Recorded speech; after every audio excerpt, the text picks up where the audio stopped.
Hello guys, welcome to this video. Today we are going to look at elements of a criminal offense. The elements of a criminal offense are 1. Actus reus, and 2. We have mensrea. So let's start by examining actus rea. Actus rea means that which is done and it requires an action. For example, if a ruffian catches me in the streets and takes away my phone by force, that is actus rea, because it is the action that has been done or has been implemented. On the other hand, we also have something known as mensrea. Mensrea refers to the guilty mind or thought element of a crime. It is can also be called an intention. Let me give you an example. For example, I go to a shop with the intention of stealing from the shopkeeper. So I order for goods, and when the shopkeeper gives me the goods, I pretend to have an emergency phone call and takes the goods away. So that intent is now what we call mensrea, because when I intended to steal the goods by pretending to have a phone call, that is now a thought element, and it is happening in the mind.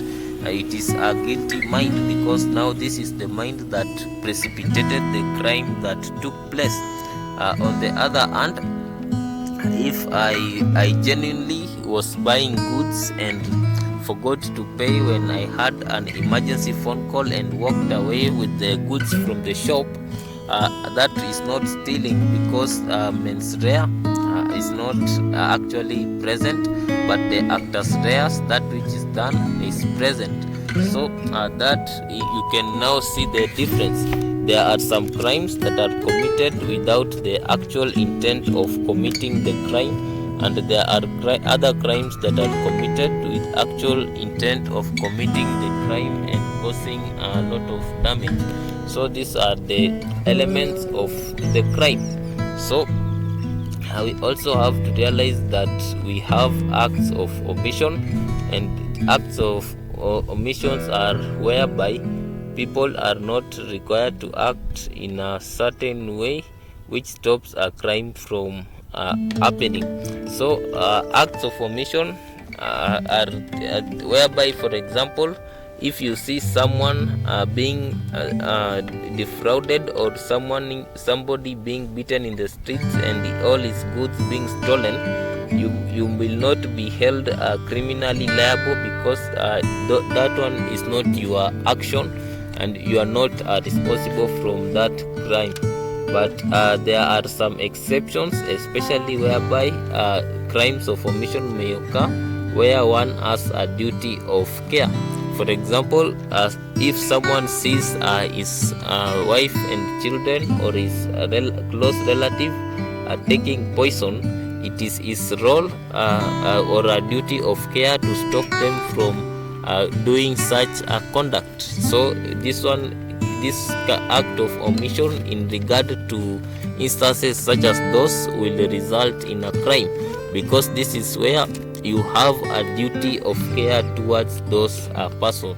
We also have to realize that intoxication does not make actions involuntary, as long as the intoxicated person voluntarily became intoxicated.